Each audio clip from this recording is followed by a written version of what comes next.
Ravindran sir என்னோட MBA முடிச்சுட்டு ஐயாவை போய் பார்க்குறேன் டெல்லியில். அப்போ இன்டர்வியூ கால் வந்திருக்கு. ரவீந்திரன் சார் சொன்னார், ஒன்றும் கவலைப்படாதீங்க, ஒரு மார்க் இன்டர்வியூ ஒரு 3 செஷன் நான் கொடுக்குறேன், நீங்கள் அட்டன் பண்ணுங்க.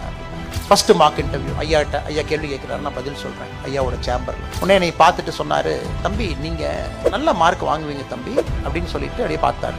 இன்டர்வியூவில் நீங்கள் ஒரு 70% வாங்குவீங்க தம்பி, 300க்கு இன்டர்வியூ 210 வாங்குவீங்க. ஒரு வார்த்தை கிட்ட சொன்னார், உங்கள் ஒரிஜினாலிட்டியை மட்டும் விட்டுறாதீங்க தம்பி, யூ ஆர் வெரி ஒரிஜினல் அப்படின்னா. அது ஐயா நான் வச்சுருக்கேன் தெரியும். நீங்கள் ரொம்ப இந்த கோச்சிங் எல்லாம் போனீங்கன்னா சில நேரம் உங்கள் ஒரிஜினாலிட்டி மாறி போயிடும். நீங்கள் பேசுறது கொஞ்சம் அப்படி இப்படி இருந்தால் கூட தம்பி அதெல்லாம் ஒன்றும் பிரச்சனை இல்லை, ஒரிஜினாலிட்டி எதிர்பார்க்குறாங்க, நீங்கள் இன்டர்வியூக்கு இதே மாதிரி போங்க.